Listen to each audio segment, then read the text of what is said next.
shocked when a lot of people come here and they need social services and they need shelter and they need jobs. So I'm hoping this structure will be in place to help with that. And I'd love to get more information if you have on any other efforts that are being done with that. You will also.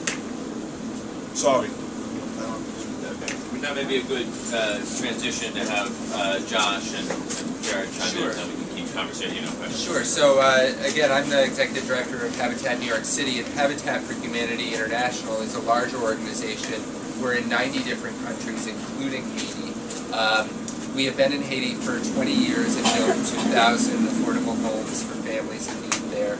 And we are actively involved with the recovery effort. And Habitat for Humanity has a 3-phase effort in Haiti right now. The first thing is the distribution of recovery startup kits, which is helping people to establish transitional and temporary shelter for those who have no shelter. The second is debris clearance and readying sites for safe new construction. And the third is a combination of transitional housing that will be eventually upgraded into earthquake-resistant housing for residents of Haiti in need of housing. And so those 3 phases are really are starting right now in the first phase, and Habitat is actively fundraising. We're also working actively with the New York City Housing Authority to put on a benefit concert in New York City on February 8th. I think the press release is going out today, so I don't think I can say who's involved, but some famous musicians who've grown up in New York City Housing Authority housing are having this benefit for charity on February 8th, and we'll be actively involved in promoting that. Habitat for Humanity also has a program that Roland and I have both been involved in called Global Village Trips, where you go with a group of 10 to 20 people to a foreign country and you spend a week building homes there. We have had that program in Haiti, and we'll launch that in a really robust fashion probably in the next 6 months or so, when it's safe and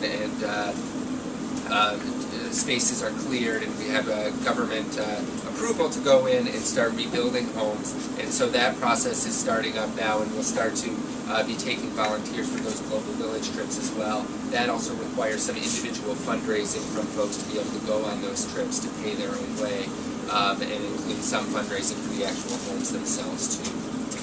The website for Habitat for Humanity, if you're interested in Haiti, you can either go to our website, which is habitatnyc.org, or habitat.org, where you'll see a Haiti prompt immediately. I have a question. I am in school, and I know a lot of schools are trying to organize spring break trips there in March. That's when my spring break is. So I was wondering if you think any of these global village trips will be up and running by then.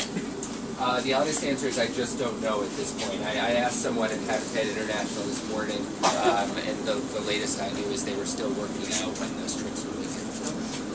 So I would keep in touch with that habitat.org website, or you're always welcome to call me at Habitat New York City.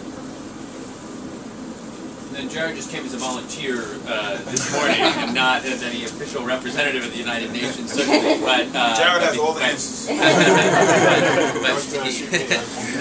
And I mean, I think as people know, obviously for the UN in particular, I mean, obviously the scale of the crisis is extraordinary, but also some just with losses, of people that folks know at the UN, and the mission there was really very badly affected. So it is. I'll just say a couple of things. I'll preface it by saying I don't work in disaster relief, and I don't work directly in Haiti. So, but we're all following it extremely closely, obviously, and we've all. The UN is obviously a big part of the recovery effort, but also a big part of the story of the tragedy of the earthquake. Ours doesn't pales really in comparison to the Haitian loss of life, but it's been a really traumatic time for the UN because our peacekeeping mission, which was the biggest presence of the UN in Haiti, was itself decimated. We've lost at least 70 people now, and they're still counting people. That number's probably still going to rise a little bit, and that's part of the reason why some of the things that we need to do in Haiti have taken some time also to get going, because precisely the people who are the first ones on the scene that have to go and respond to emergency have themselves been flattened, essentially. So we're working, both to get our operation in Haiti, which is not just peacekeeping, I should say. It's also development agencies, people who work on all sorts of issues that are going to recovery, all of that. Part of that is just dusting ourselves off and getting ourselves ready to help. And we are helping in a number of ways. We're working basically, as I understand it, on three fronts. One is the security issue. Security in Haiti is still very fragile and dicey, particularly in the areas that have been hard hit by the earthquake. That's what the peacekeepers are there to do. Even though a lot of them, a number of them were killed, essentially the force is still intact. It's a 9,000 strong force that's going up to about 13,000 between police and military. So their job, one of their essential jobs, has been even before the earthquake and continues to be to try to stabilize the environment so that all the work that every organization is trying to do in Haiti can go forth with a certain amount of security, keep the looting under control, keep things, but it's very difficult because people are also desperate and people are angry and so forth, so we're trying to strike a very clear balance between, trying to help secure the environment, but also being very respectful to the situation that the people are facing right now. So that's one, is security. The second is just the whole humanitarian effort is being coordinated by the United Nations in the sense that the UN is there in the middle of it, working very closely with the United States government, which is the most important international player, to see that all of this aid of all different shapes and sizes that's coming in, to both send signals to the outside about what is needed, but also then to see that everything in a kind of a rational way gets directed in the places in the country where it's needed. And that's, I think that has picked up substantially over the last several days after a bit of a pause, understandably, for the first few days after the earthquake.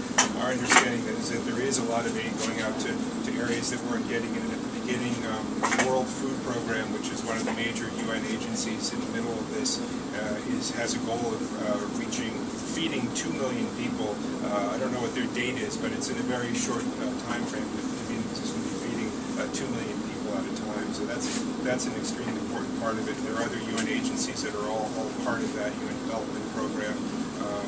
We're working closely with NGOs and community organizations and everybody who's trying to help, and very much want to endorse the messages that Giovanni was giving about, listening to what's being said from Haiti about what's needed, and looking for organizations that work in Haiti and have a track record in Haiti and clearly are plugged into the people coordinating it. And then the last part is just the long-term, what happens next for Haiti, and really the UN has been working on that anyway. We've all seen Bill Clinton very visibly over the last couple of days. He's, since about a year ago, been the special envoy of Secretary General Ban Ki-moon for Haiti, and what he's been working on has been plans with the Haitian government, with some very well-known economists, with the private sector internationally, to bring investment to Haiti and to try to help reactivate the economy in Haiti, which even before the earthquake really needed a boost. And so, what he's been saying in the last couple of days is that, as awful as all of this is, there is an opportunity here to kind of redo things in a better way in Haiti, and reorient the economy, deal with all sorts of the way things were done, soil erosion, deforestation, all these issues in a better way in the future. And so the UN is going to be involved in all of that as well. We don't need money, or we're taking care of ourselves, but also the UN agencies are places where people can donate money. There are different funds that have been set up. I can give a number of a website as well. There's a number of UN websites, and there's just for what we consider accurate information about what's happening on the ground every day. There's a site called the United Nations News Center, UN News Center. It's something like www.un.org/news, and that's where we're putting out every day.